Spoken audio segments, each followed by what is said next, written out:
Bismillahirrahmanirrahim.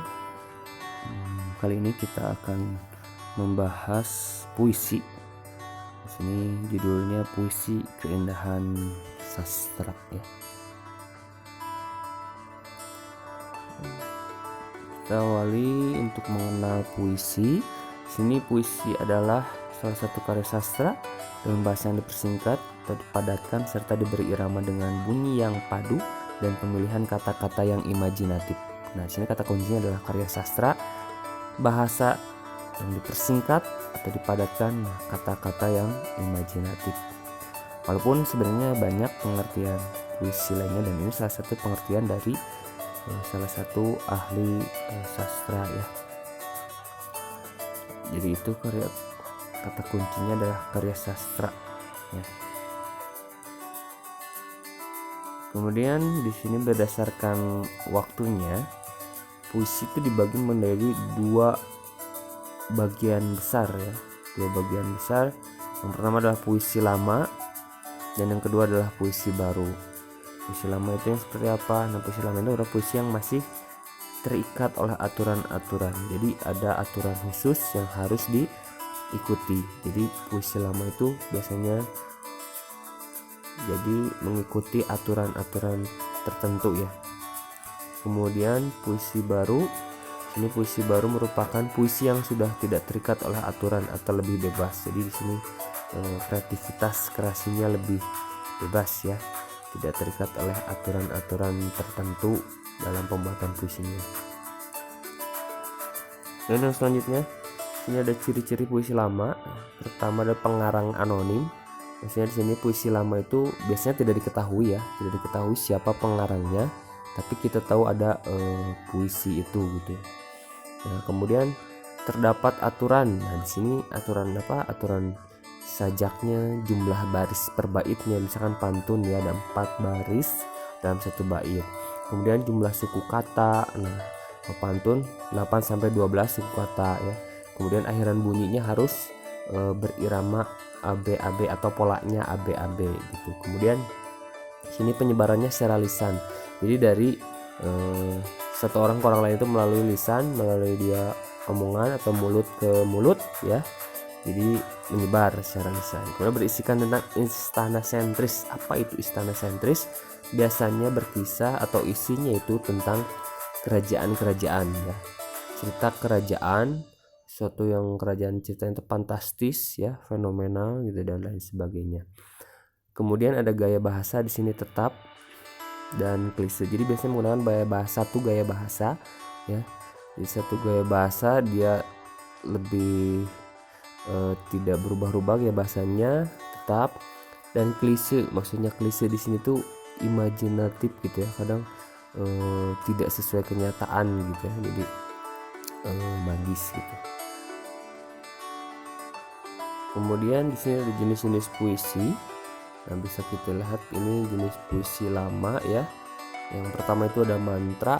Nah, mungkin kita tidak asing kalau benar kata mantra itu ya.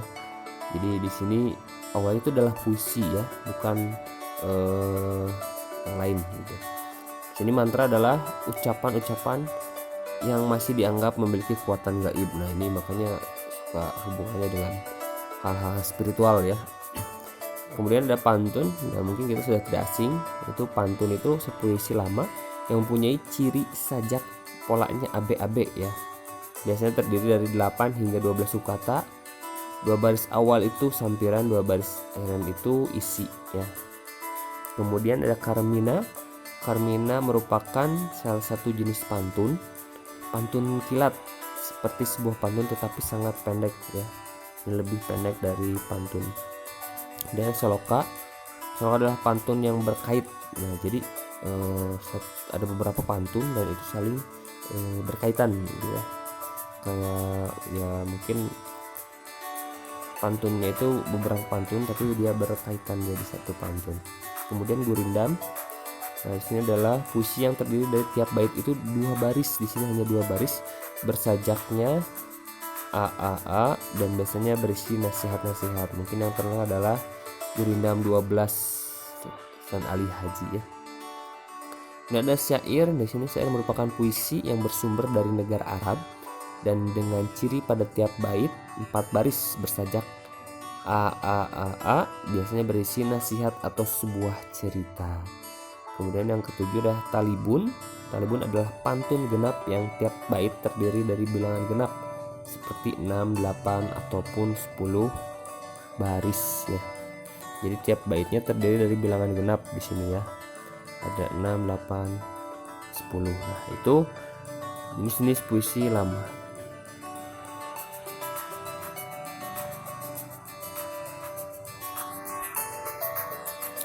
Ya. Yang selanjutnya ini ciri-ciri puisi baru. Sini pengarangnya diketahui ya. Jadi siapa pembuatnya diketahui, pengarangnya. Misalkan Hairul Anwar atau Sutarji atau yang lainnya. Kemudian penyebaran secara lisan dan tulisan. Nah, di sini sudah banyak ya, atau yang disebut dengan antologi puisi, jadi kumpulan puisi melalui tulisan. Tidak terikat aturan, kebebasan berkreasi. Jadi puisi-puisi baru itu dia kreasinya lebih bebas ya, dia berkreasi lebih bebas karena tidak terikat aturan.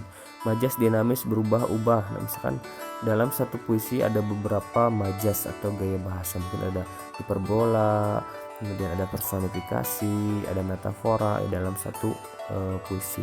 Kemudian berisikan tentang kehidupan. Nah, ini biasanya kehidupannya global, tergantung latar belakang kehidupan yang sedang terjadi gitu ya. Kemudian sini ada jenis-jenis puisi baru ya. Sebenarnya banyak jenisnya, tapi dapat ceritakan 6 saja ya. Puisi baru ini. Yang pertama adalah balada. Apa itu balada ya? Bukan balado ya, tapi balada. Nah, balada itu jenis puisi baru ya, tentang cerita. Nah, biasanya di sini puisi tapi dia isinya itu udah cerita ya, cerita. Nah, biasanya terdiri dari 3 bait dan masing-masing dengan 8 larik dengan skema rima AB, ABB, CCB. Nah, jadi tapi intinya ini balada ini mengisahkan biasanya sebuah kisah tapi disampaikannya dengan bahasa yang puitis. Kemudian himne merupakan puisi yang digunakan sebagai pujaan untuk Tuhan atau tanah air atau seorang pahlawan. Kita dalam upacara suka mendengarkan himne ya, himne guru atau himne pondokku. Nah, itu adalah termasuk puisi. Kemudian ode adalah puisi sanjungan bagi orang yang telah berjasa. Nah, nada serta gayanya sangat resmi gitu ya. Jadi ini penghargaan kepada seorang yang telah berjasa puisinya. Kemudian epigram, sini puisi yang memiliki isi berupa tuntunan atau ajaran hidup ya. Epigram, tuntunan atau ajaran hidup. Kemudian romansa, nah ini tidak asing mungkin ya bagi kalangan muda, itu luapan yang isinya luapan perasaan penyair tentang cinta kasih ya, ini kita tidak asing. Kemudian elegi adalah puisi yang memiliki isi tentang kesedihan. Ini isinya sedih ya, perenungan gitu, tentang suatu kejadian, peristiwa. Ini ada satir ya. Satir adalah puisi yang berisi tentang sindiran atau suatu kritikan, jadi menyindir ya tujuannya, kritik. Nah, itu beberapa jenis puisi baru. Nah, di sini unsur lahir puisi ada rima, imaji, diksi, kata konkret, gaya bahasa, topografi ya. Nah, rima itu apa? Rima itu adalah persamaan bunyi yang terdapat pada puisi ya, persamaan lebih ke bunyinya ya, yang mungkin ketika dibacakan itu lebih enak dibacakan. Kemudian imaji, apa imaji itu? Suatu kata atau susunan kata yang mampu untuk dapat mengungkapkan pengalaman indrawi ya. Jadi kata itu memiliki wakil atau gambaran perasaan, penglihatan, dan pendengaran ya. Imaji, misalnya ini imaji perasaan ya. Kemudian diksi itu adalah beberapa kata ya, yang atau pemilihan beberapa kata yang dilakukan penyair dalam karya puisinya. Pemilihan kata misalnya saya atau aku ya. Nah, kemudian kata konkret adalah kata yang dapat ditangkap dengan menggunakan indera yang dapat memungkinkan memunculnya imaji. Yang kata konkret tadi muncul imaji. Kemudian gaya bahasa, nah kita tahu ya, gaya bahasa itu adalah suatu efek gitu, efek yang ditimbulkan berupa konotasi tertentu. Jadi efek dari gaya bahasanya itu muncul ya, muncul konotasi tertentu. Kemudian topografi adalah di sini bentuk puisi ya yang terlihat gitu ya, misalkan rata kanan kiri atau membentuk tangga atau membentuk mungkin gambar yang lainnya ya. Kemudian ada unsur batin puisi, di sini ada tema. Tema apa? Nah, di sini kita mungkin sudah tahu ya. Judul besarnya apa dari puisi ini gitu ya.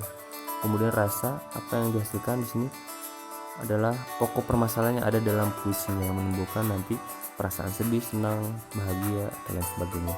Dan ada di sini ya, sini sikap penyair terhadap pembacaan serta nada berhubungan dengan tema dan rasa. Sini nada itu mungkin nada pelan, nada sedih, nada semangat gitu ya.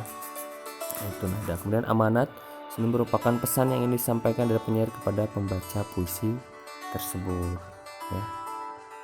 Nah, sekian mungkin itu saja. Terima kasih. Semoga bermanfaat dan mohon maaf apabila ada kekurangan dan kesalahan. Salam.